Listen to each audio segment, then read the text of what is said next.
भारत और पाकिस्तान का युद्ध रुकने के बाद कुछ लोग कह रहे हैं ऐसा क्यों किया, मोदी जी कमजोर पड़ गए। मोदी जी कमजोर नहीं पड़े हैं, लेकिन कोई और कमजोर पड़ गया है। कमजोर पड़ गए हैं उनके वो सपोर्टर्स जो आज उनसे सवाल पूछ रहे हैं कि ऐसा निर्णय क्यों लिया। जो इंसान मेहनत करके वहां तक पहुंचा है, हमसे ज्यादा काबिल है, ये सब जानते हैं। आज हम उसी से सवाल पूछ रहे हैं कि ऐसा निर्णय क्यों ले रहे हो। जिस आदमी ने आर्टिकल 370 खत्म कर दिया, 500 साल पुराना राम मंदिर बना के दे दिया, हर देशवासी का बैंक अकाउंट खुला दिया और हजारों सैकड़ों ऐसे काम करा दिए जो आज तक कभी हो ही नहीं पाए थे। आज अगर वो इंसान कुछ निर्णय ले रहा है तो उनके सपोर्टर्स ही उनसे पलट के पूछते हैं ऐसा क्यों कर रहे हो।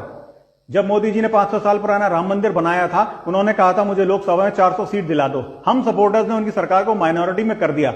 कमजोर कौन पड़ा? कमजोर हम पड़े, मोदी जी कमजोर नहीं पड़े। और उस समय मोदी जी ने भी वो नाराजगी हमारे पे नहीं दिखाई थी जैसे आज हम में से कई लोग मोदी जी पर नाराजगी दिखा रहे हैं। 26/11 ताजमहल अटैक के बाद उस समय की निपुंसक सरकार ने कुछ नहीं किया था और आप और मैं सब चुप बैठे रहे थे। क्यों? क्योंकि उस समय की सरकार सोशल मीडिया पे नहीं थी, ट्विटर पे थी नहीं। ये मोदी जी हैं जिन्होंने अपनी सरकार की हर बात ट्विटर पे बोलनी शुरू करी।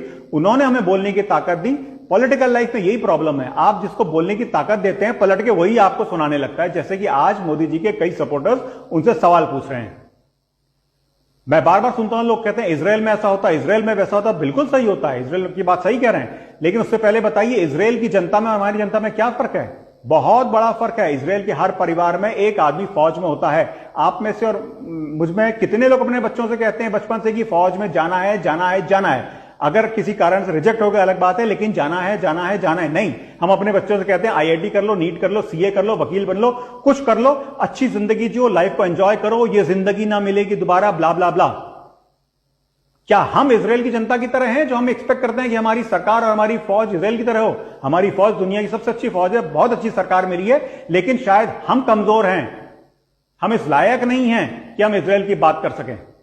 अपने बच्चों को फौज में भेजेंगे आप? जब अगर पाकिस्तान ऑक्युपाइड कश्मीर में फौज जाती है तो आपको क्या लगता है वहां के लोग स्वागत करेंगे? वो कश्मीर जो हमारे पास 75 साल से है, वहां जब हमारी आर्मी को ऑपरेशन करती है तो वहां के कश्मीरी लोग उन पर पत्थर मारा करते थे। जब हमारी फौज पाकिस्तान ऑक्युपाइड कश्मीर में जाएगी तो वहां के लोग हमारे फौजियों को नहीं मारेंगे। कौन मरेगा? दूसरे का बेटा मरेगा, दूसरे का भाई, दूसरे का पति मरेगा, क्योंकि हम अपने बच्चों को तो इंजीनियर, डॉक्टर, सीए, वकील बना के जिंदगी ना मिलेगी दोबारा एंजॉय करवा रहे हैं।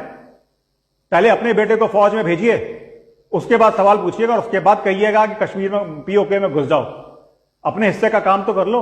जो दूसरा आदमी अपने हिस्से का काम कर रहा है, करके दिखा रहा है कि मैं कर सकता हूं, उसको करने तो दो। कमजोर मोदी जी नहीं है, कमजोर हैं उनके supporters. I stand by my prime minister, I stand by my government. मुझे विश्वास है कि मेरे प्रधानमंत्री और सरकार ने जो निर्णय लिया है वो भारत के लिए अच्छा ही होगा, भारत के हित में।